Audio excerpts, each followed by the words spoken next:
Hi, I'm John Braheny. My profession is that I'm a consultant for songwriters. I'm a teacher, and I'm the author of this book called The Craft and Business of Songwriting. This one is very well worn because my friend John my friend John has been teaching this course, his songwriting course here at Loyola, with this book. And John Rankin has taken the liberty of what you see here is raggedy, things underlined, all of this stuff. This is what any author of a book like this loves to see. We want to see that this book is being used and loved. And so this is it, The Craft and Business of Songwriting. You can get it anywhere, actually.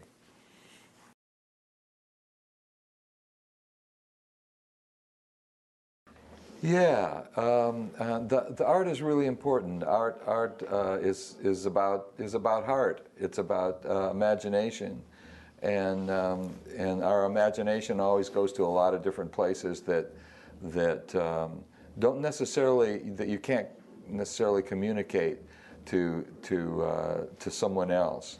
I mean, we all have these imaginary scenarios that we run down. And oftentimes writers will begin to put down write those scenarios on paper as lyrics, and not quite, and because they understand where they come from, they make an assumption that everybody else understands where they come from. At a certain point, I find in the development of artists, of successful songwriters, they begin to realize that everybody's not quite getting what they're saying, or they'll put their songs, give their songs to someone for a critique, and those people will say, well, you lost me, in the second verse. I don't know where you're going, or you have characters in there that you haven't introduced me to already. And it's kind of it gets to be like a wake-up call, and you say, oh, I thought I guess I didn't say who that was, or I didn't set up a context for this whole thing, so I don't know why, I haven't conveyed why this song was written or what I want it to do. Go ahead. Okay. I feel better now. Okay. So at some point, craft needs to enter the picture, and that's where sometimes writers know their craft by osmosis. When I started writing songs for myself, there weren't any songwriting books. There weren't any classes on songwriting. I learned by osmosis. I learned because I listened to other songs in a critical way. I started just saying, oh, that made me feel good there. Like, why did that make me feel good? What did it do there? And so you start, oh, they went to a different chord change there. What was that chord? Oh, they totally changed the lyric meter, the rhythm of the words, and they totally changed the melody there. And so it made me pay attention. And right where they changed the melody, they had the title of the song. So that's how I remember what that title was. So I kind of had, and writers, who were coming up at that time, kind of had to just figure this stuff out for themselves, or just by osmosis kind of internalize this information, so that when we wrote a verse, at a certain point we said, okay, now something else needs to happen. Now I need to have a chorus that sounds different, so I'll do that. We didn't always quite know why. One of the most consistent reactions to my book from people who are already successful writers say, I realized that I knew that stuff I really knew that stuff in some kind of way, but I had never seen it just laid out as a principle. That principle of finding that balance between predictability and surprise. That you have to establish something, a couple of verses, a couple of melodic lines, something that has a repetition before you can deliver a surprise. In the same way that comedians craft jokes, or that, I mean, there are a lot of different ways, obviously, to craft comedy, but one of the traditional ways is the series of threes. You have two as a setup, a priest, a minister, a rabbi walk into a bar, you know, and so the first two are setups. And this happened to the minister, and then we're waiting for, so what's the punchline? What happens to the rabbi when he goes into the bar? What does he order, or whatever it is? You know, where's the joke punchline? And so we're accustomed to that phenomenon of it's really goes to how we're wired as humans, because we're wired to look for patterns, and we automatically do that, and so. We see that a melody has repeated twice, a verse has repeated twice, and then we're kind of set up for a surprise. So you can go and you can do that melody line another time and another time, but know that after that, once you're set up, we're still looking for that surprise. There's a part of us that is kind of waiting for that. So there's only a certain amount of repetition that a listener will tolerate easily, depending, however, on the music style. Dance music is a whole different thing. It doesn't apply to that. You're in a club, you know, you got a groove. You don't need to have that same structure that, for instance, a hip hop song needs to have, or a country song. And so, and those structures are set up so that they make the best use of that predictability and surprise thing, so that you're always being stimulated, and somehow as a listener,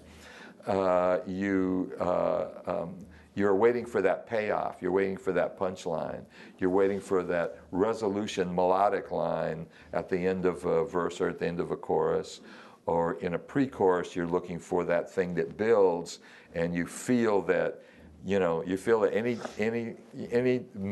millisecond now, we're going to hit that chorus, and we know just about how it is, and we love to know just when that's going to hit. And once we learn it, as listeners, we like to sing along with it. It's fun to anticipate that and to say, well, we know where to come in. You know, all that happens unconsciously, I think, to listeners when they listen to music. So as a writer, you have to load that from the front end and make sure that you're building in those nice little surprises. And the surprises are up to you, and everything else is up to your imagination and your creativity and your art.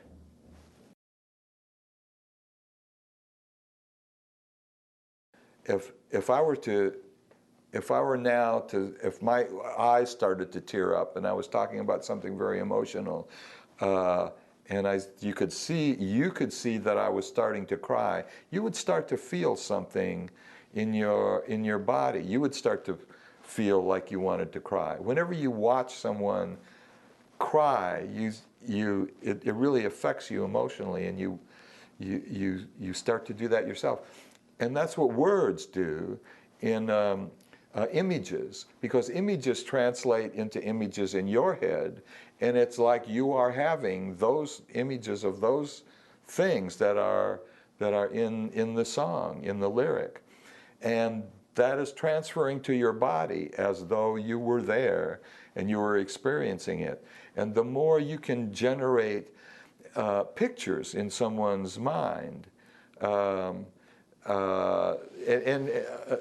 more powerful that experience is for them. And this isn't true, obviously, of all songs. I mean, obviously, there are wonderful songs that are that have emotional melodies, that have simple lyrics that don't have imagery in it, but that we respond to, our bodies respond to in different ways. But he was specifically talking about particularly country music, which has a lot of story songs. Country is much about stories, about telling stories, and you want to, and so the songs that people love in country are songs that give you those images in your mind. You see that and you say, "Oh, I've been there." And in a sense, you supply your own, you substitute your own memories, but it gives you enough to go on. And they rely on the degree of specificity, as my friend John Imms, who wrote "She's in Love with the Boy," would say, the degree of specificity, which means that it's not so a Ford truck, old beat up Ford truck, came through. It wasn't just a truck. It was a red Ford truck or whatever. You know, that's a degree. One degree is a truck. Another degree is a red Ford truck. That's a higher degree of specificity, so that so that the listener sees a red Ford truck. Now, if you just say truck, then you know you're calling on the listener to create his own truck, which is okay, but it does take a little extra energy, you know, from a listener. It just says, "Oh, a truck, okay," and you do that, but it's a millisecond that it takes you to do that. But in a song, those lyrics go by fast, and if you can give them, just like a movie, if you can run that movie for them in their heads, and people now, a whole generation of people are spending much more time in front of visual media, whether it be iPhones or TV or whatever, where that is supplied for us, and for better or worse. You know, I think it has negatively affected our ability to imagine, but songs that give you a real picture seem to have a lot more emotional impact, and that when a listener hears that, they sense all those things you're talking about. How cold is the beer? You know, like what brand is it? Now we're getting into a whole, you know, it's now Budweiser sponsored this song. You know what I mean? But visual imagery is extremely important, and like anything else that you learn as a songwriter, it's a tool, and it's not a tool that you use all the time. But if you're writing a song that you want to communicate an emotion with, and you can put images with that evoke that kind of emotion, then you are way ahead of the game, and you connect with people instantly. And that goes beyond, you know, whether we want to write a song that's a quote hit song, or just a song that just touches people. And there are a lot of elements that go into a hit song, including production and arrangement and the vocal and all of those kind of things that take that beyond the realm of just a really good song. But the songwriter obviously wants to write a really good song that touches anybody, whether it becomes a hit or not.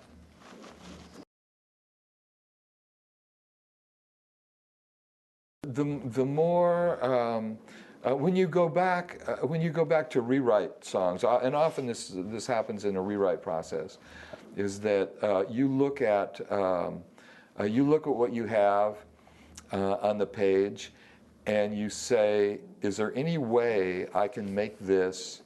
I can give this thing more action.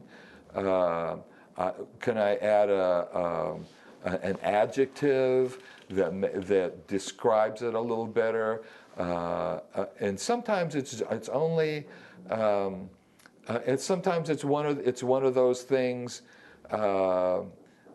where you say I can't, I came home last night. You can say I came home last night, but what if you said I hurried home last night? Because I knew you'd be there. Or I staggered home last Or I night. staggered home last night. So now you give it a whole other picture that really makes it more exciting and more vital. And so we hear, it's like if you were writing a script for a film, and you were imagining you were imagining what you wanted that actor to do. You would have an instruction in the script that says John staggered up the door, up the stairs.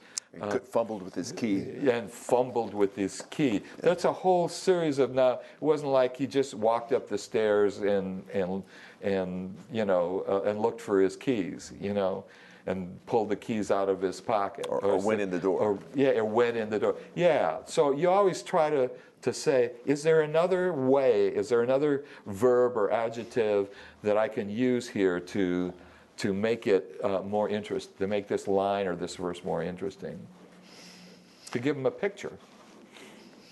And the bump up, I'm sorry, we did that one all right. The no free zone. The no free zone is about collaboration. That's actually my friend Pat Pattison, who teaches at Berkeley College, teaches lyric writing at Berkeley College. This is another thing that I had a conversation with Pat that I thought was just fascinating, in which Pat was describing his first session with a veteran songwriter, a co-writing session in Nashville. And so Pat has a degree in poetry, and so Pat's a wonderful lyric writer, but collaboration was new to him at that point. That kind of Nashville collaboration where you sit together in a room and you just hack it out. So he told me this story, which I thought was important enough to put in the book. I had him write it up for me, about how the guy, he gets in the room with the guy, and the guy says, "Okay, lock the door." Pat gets up and locks the door, and he's thinking, "Wow, okay, what's going on here?" And the guy says, "You're locking the door because," and I'm paraphrasing him. I'm just, his story is in the book, but he says, "In this room," he said, "I am going to say some incredibly stupid stuff. I am just going to say whatever comes off of the top of my head, and you're going to think, wow, this guy's supposed to be a successful songwriter. What a dumb thing that was. What a dumb line that was. Like, how could we use that line?" He said, "You don't say anything. You just let me go, Or you say, okay, but, yeah, that's good. And then, Yes, and. Yes, and we can go to a new place from that. But it's the no free zone is like, this is a zone that is free of no. Like, no, that's not going to work, or no, that's too long, or no, that's like, where's that going? I don't know. Like, so you don't do that. And he said, I want you to feel free. The veteran says to Pat, I want you to feel free to say any stupid thing that comes into your head, and we don't judge that. That's not. We know that eventually a song will emerge from this that's going to be something we're both going to like or not, and so this is an experience.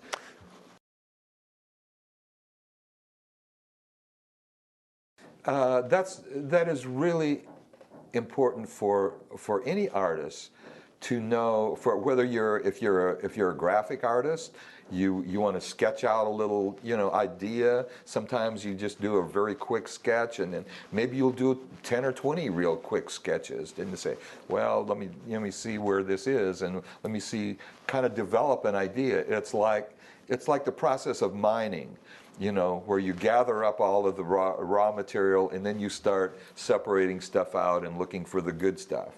And it's that way in the creative process. You've got all of this junk running around in your head, and so what you try to do is get it all out without, and as the phrase is, suspend the inner critic. Tell that inner critic to get out. Like, that voice that said, oh, this is a dumb line. Oh, this doesn't rhyme. Oh, this meter is really weird here. Get all of that stuff out of your mind and just write whatever comes into your mind, and just continue to write it. You will get to a place where you'll say, oh, that's a different idea.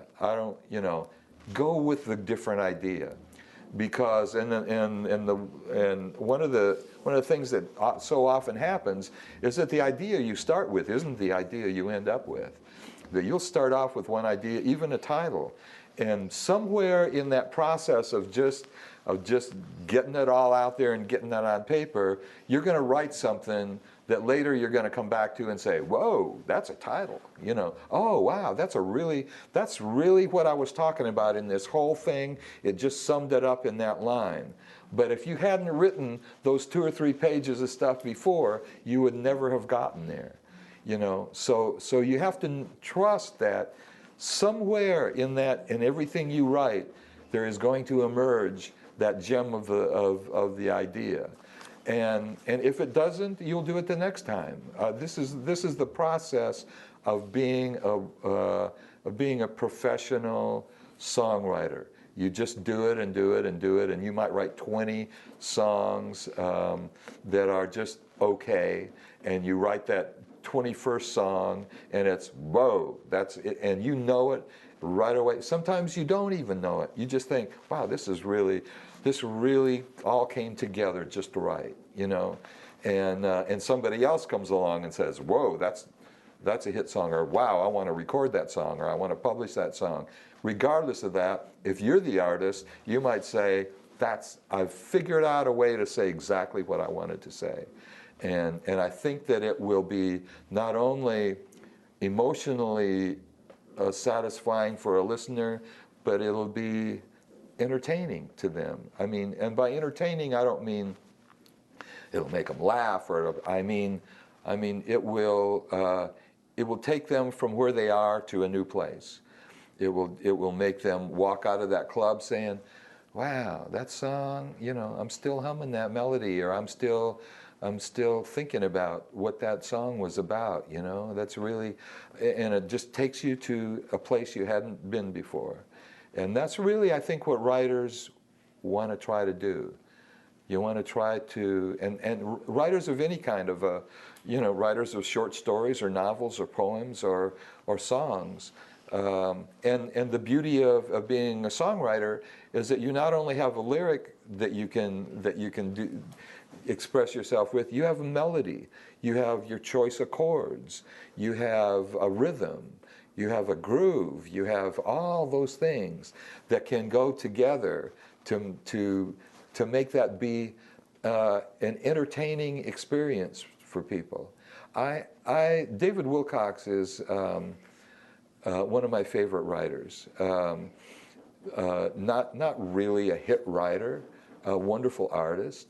He is, but I was watching the Olympics, not like this one, the Winter Olympics a few years back, and I heard his song "Eye of the Hurricane," which is just a beautifully, powerfully written song, and there were ice skaters who had used that as a theme for their skating performance.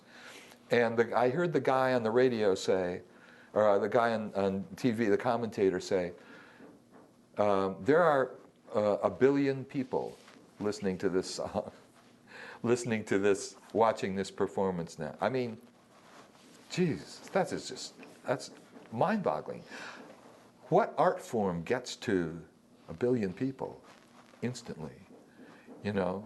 And I'm thinking David Wilcox, who probably wrote this song sitting alone in his, room, working out all these little details of the song, all these beautiful visual details and emotional melodic delivery and all of this stuff, wasn't thinking about 1 million people. He was thinking about, this is a story I want to tell. And suddenly, now, there are 1 billion people listening to this song. And I think that's the incredible power of being a songwriter, of being, you connected. He connected to the entire, to the world at that moment. And so what do you want to say in that moment? It's like you're on a stage in front of 1 billion people. What do you want to say? And how you say that and how you affect them is going to absolutely determine whether they are going to like what you say, relate to what you say, enough to buy, want to say, who is that artist? I want to hear more of that artist. That's what we're talking about. And I guess that's what you could call commercial. You have moved someone to a degree that whether your song is a chart hit or not is irrelevant, really. It's like, do they want to hear more of that? Do they want to have that song? I played you a song last night that you went on and immediately ordered on iTunes. And that's an impact. I said, I love this tune, and I played it for you. And you said, whoa, you instantly bought it. That's the beauty of what we can do now, and what in a very short time, 1 billion people at the same time will be able to do. And that's commercial success. And you don't have to have a hit song to be able to make that kind of an impact. And that song I played you was not a hit song, but it moved you, and as it moved me.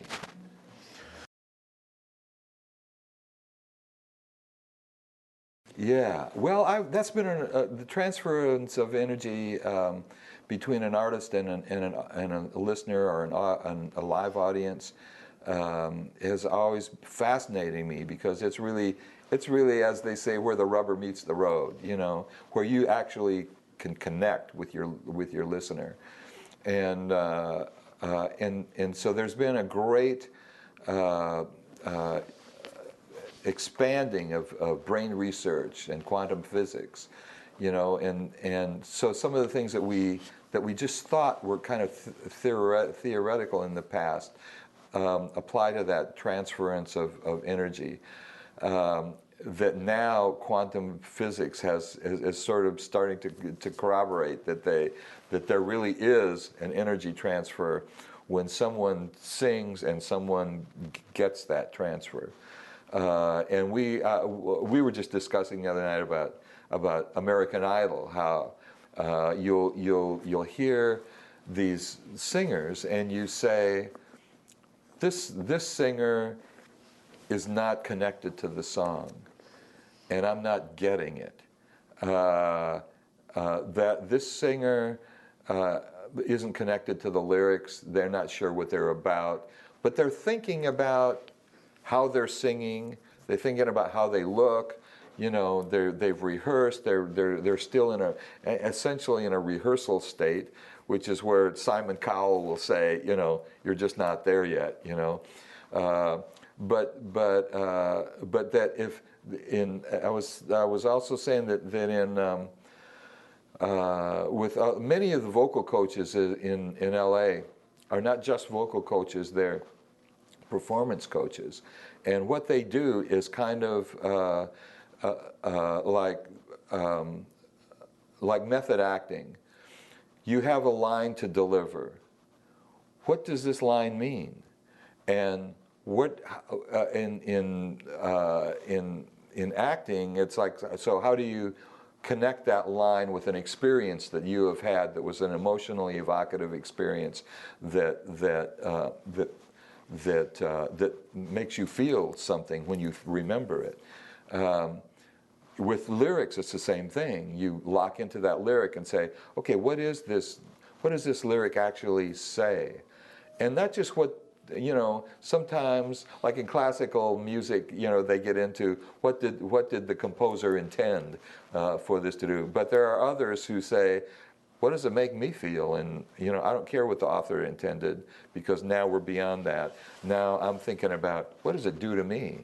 And so you need to have an interpretation of the lyric that you can interpret through your own imagination and your own memory of a time. If this is a song about where you've been hurt in love, you got to go to a place where you remember being hurt. Even if you have never been in love, that where you've been hurt, and process that through that lyric, so that and when you practice it enough, thinking about that thing, so that when you get on stage, it's there. Those pathways have been already greased. And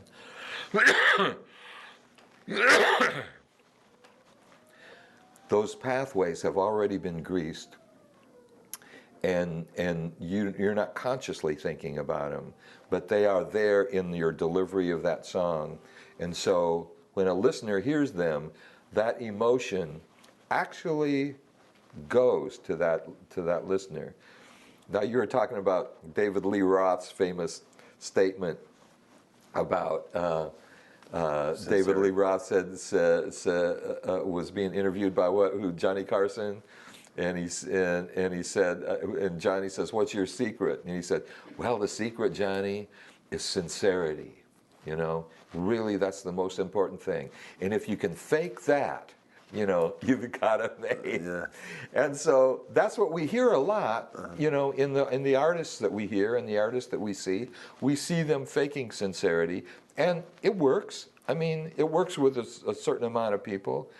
But know that there's a whole other level of communication, that if you really believe that lyric, and we could sit back and watch, you know, American Idol and say, that artist is into it. That artist understands that lyric and is delivering it with emotion and she's not just thinking about, you know, how she sounds and how she's going to hit that note. She's reliving that experience, and it's affecting me as a listener.